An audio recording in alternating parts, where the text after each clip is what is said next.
This morning at exactly 10:03 a.m. Eastern Time, the Supreme Court of the United States made a short but powerful ruling.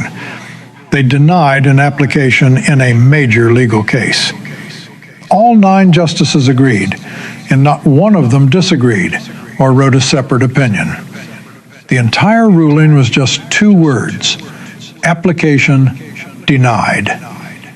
That one sentence ended months of legal fighting, and this ruling came exactly 72 hours after Melania Trump's lawyers submitted a special agreement to federal prosecutors.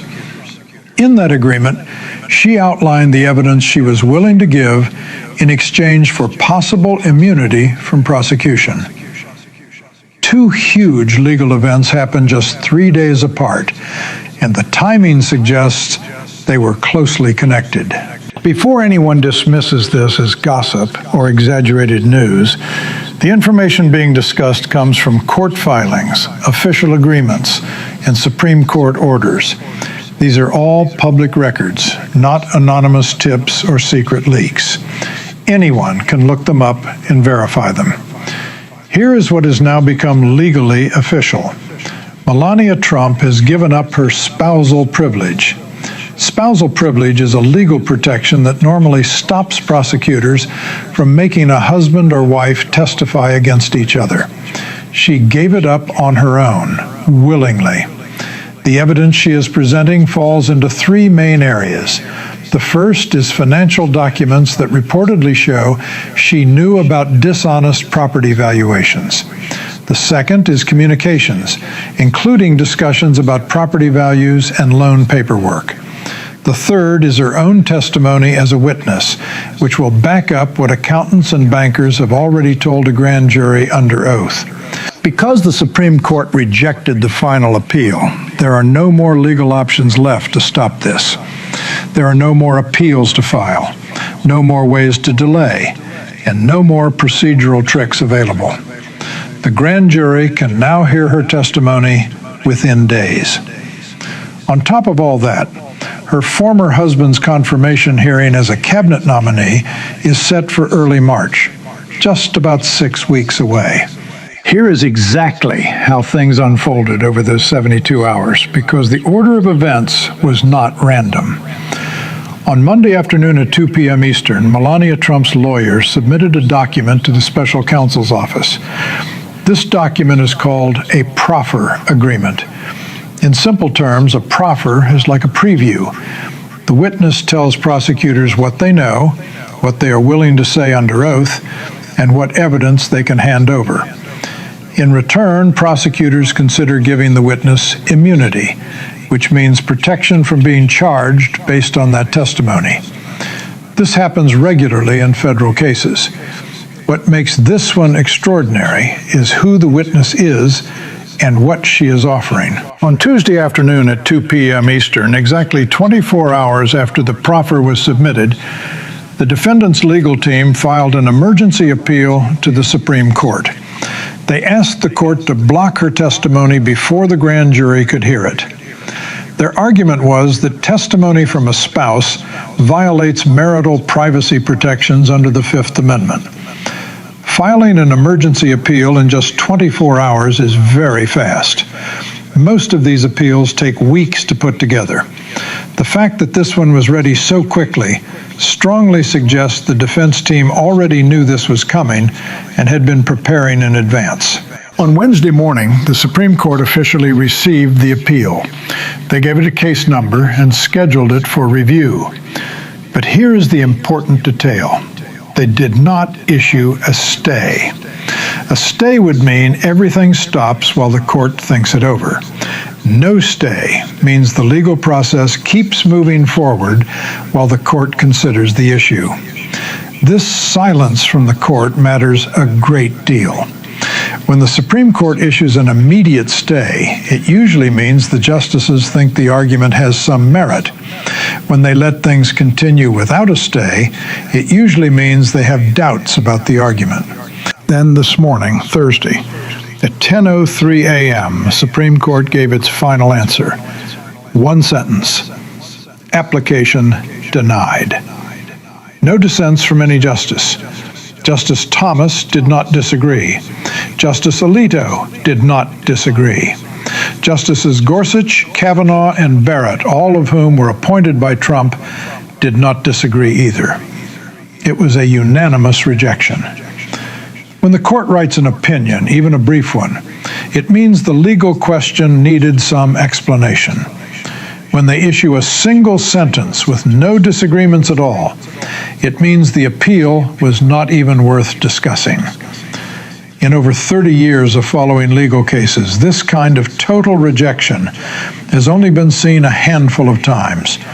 Each time, it meant the legal argument was so weak, it did not deserve the court's time to explain why it failed.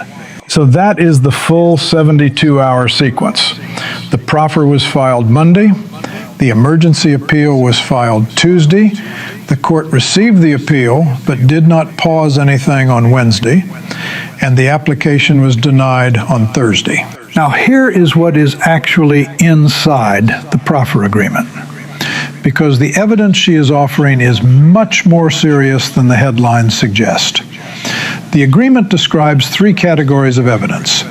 The first category involves financial documents showing she was aware of dishonest property valuations. She signed joint tax returns from 2014 to 2020. That is 6 years of tax filings where both spouses sign under penalty of perjury, swearing the financial information is correct. These tax returns depend heavily on how assets are valued, meaning what properties are worth, how much income they produce, and what tax deductions apply. If those property values were made to look higher when shown to banks to get loans, but then made to look lower when reported to tax authorities to pay less in taxes, that is both bank fraud and tax fraud. And a signature on a joint return creates legal risk for both people who signed. The proffer also states she was present at meetings with accountants where asset values were talked about. She even asked questions about how properties were being reported. All of this is backed up by emails that prosecutors already have. The second category involves communications. This includes text messages between her and the defendant discussing property values before meetings with lenders. It also includes emails with accountants where she questioned the differences between what was being told to banks and what was reported to tax authorities. On top of that, there are recorded phone conversations where specific property values were discussed in connection with loan applications. In federal cases, if she recorded conversations in a way that followed consent laws, those recordings can be used as evidence. If she is offering them in a proffer, prosecutors have already carefully checked to make sure the recordings are real. The third category is witness corroboration. She can confirm what accountants already told the grand jury. She can back up what bankers said under oath. She can support what property appraisers said about being pressured to make property values look higher than they really were. In federal cases, corroboration is extremely important. If one witness says they were in a meeting where dishonest valuations were discussed, that is strong. If a second witness says they were in that same meeting and confirms what was said, that is stronger. If a third witness produces documents from that same meeting showing the dishonest values, that creates a pattern of evidence that becomes very hard for any defense to overcome. Here is the biggest legal shock buried inside this proffer. She is waiving spousal privilege. In most cases, a spouse cannot be forced to testify against their partner. This protection exists because the law recognizes that marriage requires trust, and the legal system should not destroy that trust by forcing testimony. But spousal privilege can be given up voluntarily. Her proffer agreement specifically states that privilege is waived for all matters covered in the agreement. This is not prosecutors forcing her to cooperate. This is her choosing to cooperate on her own.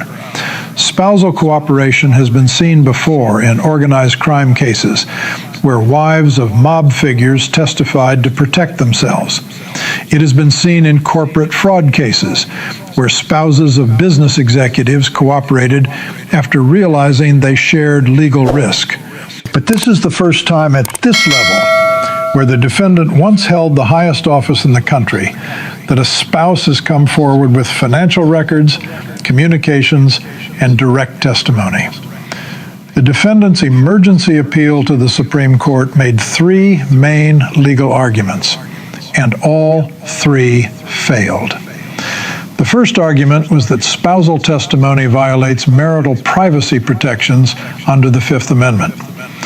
But there are 150 years of Supreme Court rulings saying that spousal privilege can be voluntarily waived. The key case is Trammell versus United States from 1980, which ruled that the witness spouse is the one who controls the privilege. That means the decision to testify belongs to the witness, not the defendant. If the witness chooses to waive privilege and testify, the defendant cannot stop it. That ruling has never been overturned, and every federal circuit court in the country follows it. So this argument had no legal basis at all. The second argument was that the proffer agreement was obtained through force, threats, or pressure from prosecutors, making the testimony involuntary. But the filing includes a sworn statement from her own attorney saying that she was the one who reached out to the special counsel's office first. Her lawyer initiated the contact, proposed the cooperation, and negotiated the terms. No subpoena was issued, and no threats were made. The proffer was entirely her decision. Federal courts have a clear standard for determining whether cooperation is voluntary. Was the witness threatened with charges if they did not cooperate? Was their own potential criminal liability used to pressure them?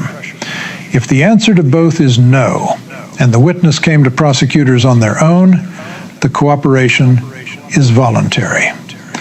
The sworn statement from her lawyer completely destroyed the claim of coercion.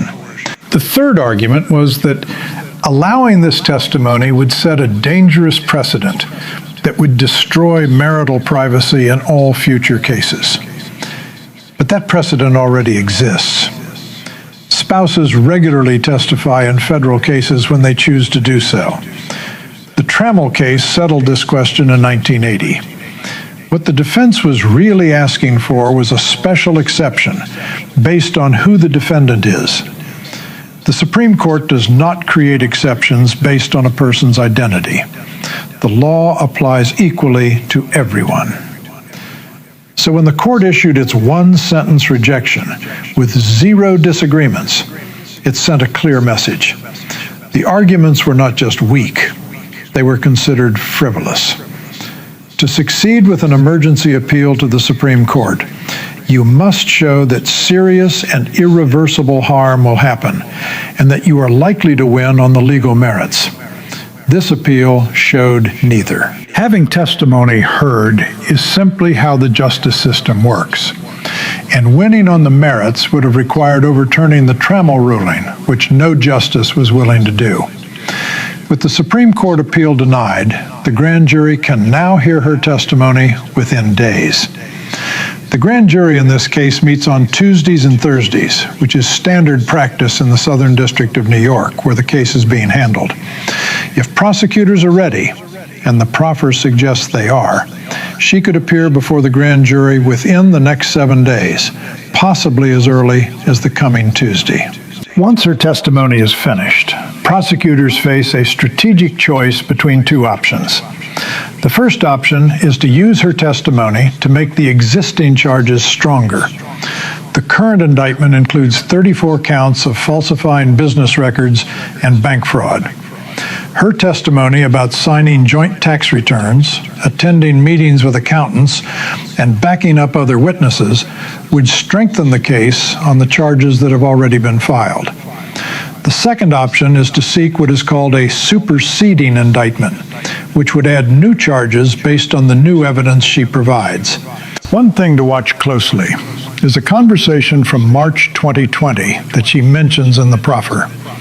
She says she was present during a phone call between the defendant and a banker where property values were discussed before a loan application.